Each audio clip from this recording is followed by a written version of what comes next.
So super star Rajinikanth அவர்கள் வேட்டையின் audio launch கலந்துக்கிட்டு மரணமாக ஒரு என்ட்ரி, வெறித்தனமான ஒரு என்ட்ரி, அவருக்கே உரிய அந்த ஸ்டைலில் வந்து கொடுத்து வந்து உள்ளக்க வந்துட்டார். ஸோ பட்டையை கிளப்புற மாதிரி ஒரு என்ட்ரிங்க, அந்த மாஸ் என்ட்ரி. அந்த வீடியோ நீங்கள் வந்து ஆக்சுவலி வந்து நான் வீடியோ போட முடியாது, ஏன்னா நாளைக்கே வந்து இந்த சன் பிக்சர்ஸுங்க அடித்து தூக்கிடுவானுங்க. ஸோ அதனால் ஒரிஜினல் வீடியோ போட முடியாது. நான் சின்ன கிளிம்ஸ் மட்டும் லைட்டாக அப்படி இப்படியே போட முடியும், சரிங்களா? அந்த மாதிரி தான் நீங்கள் பார்த்துருப்பீங்க. கோவப்பட தேவையில்லை, என்ன நடக்குதுங்கிற கண்டென்ட் ஃபுல்லாக நம்ம சொல்லிவிடுவோம். ஸோ வெறித்தனமான ஒரு என்ட்ரியோட ரஜினி சார் வந்து என்ட்ரி வந்து கொடுத்தாரு. அப்படி ஒரு கரகோஷம் சுற்றி, ஸோ அப்படி வந்து அதிர்ந்துச்சுன்னு சொல்லலாம். அந்த அரங்கமே வந்து அதிர்ற அப்படி அலற விட்டுட்டார் அரங்கத்தை. ஸோ ஒரு மாசான ஒரு இன்ட்ரோ. ஸோ இதுக்கடுத்த சம்பவம் இருக்குதுன்னு சொல்லலாம். யார் என்ன பேச போகிறாங்க, அனிருத் அவர்களுடைய பெர்ஃபார்மன்ஸ், ஆல்ரெடி அந்த ரிஹர்சல் வீடியோலாம் நம்ம வந்து பார்த்து அப்படியே வந்து மகிழ்ந்து போயிருக்கோம்.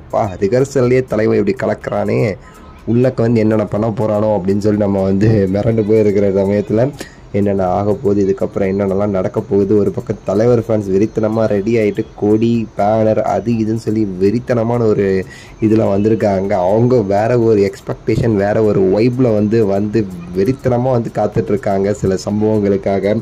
ஒரு கூட்டம் இப்படி தலைவர் ஃபேன்ஸ் கூட்டம், இன்னொரு பக்கம் வேட்டையன் கூட்டம் வந்து என்ன மாதிரி இந்த ஆடியோ லான்ச் வந்து ஒரு பெரிய அளவுக்கு போகணுங்கிற ஒரு எதிர்பார்ப்பில் ஒரு கூட்டம். அனிருத்தர்கள் ஒரு யோசனையில் சூப்பராக பெர்ஃபார்மன்ஸ் இருக்கணும் அப்படின்னு சொல்லிட்டு எல்லோரும் வெயிட் பண்ணுறது ரஜினிகாந்த் அவர்களுடைய ஸ்பீச்சுக்காக. தலைவர் என்ன பேச போகிறார், என்ன ஒரு கதை சொல்ல போகிறார் இந்த தடவை, ஸோ எப்படி வந்து இந்த ஆடியோ லான்ச் வந்து வெறித்தனமாக ரஜினி சார் மாற்ற போகிறான்னு சொல்லிட்டு நம்ம எல்லோரும் இந்த யோசனையில் இருக்கும்போது ஒரு கூட்டம் வந்து விக்ரவாண்டியில் வந்து என்ன நடக்க போகுது, நம்மளை வந்து ஜட்டியோட ஓட வர போகிறாங்களா, அண்ணனை வந்து ஓட விட்டுருவானுங்களா, அடிச்சிடுவோம், அப்படி வந்து சிந்தனையில் இருக்காங்க. ஏன்னா ஆல்ரெடி விக்ரவாண்டியில் வந்து அண்ணன் தெரிச்சு ஓடினாரே, இப்போ என்ன ஆக போகுதுன்னு தெரிலையே.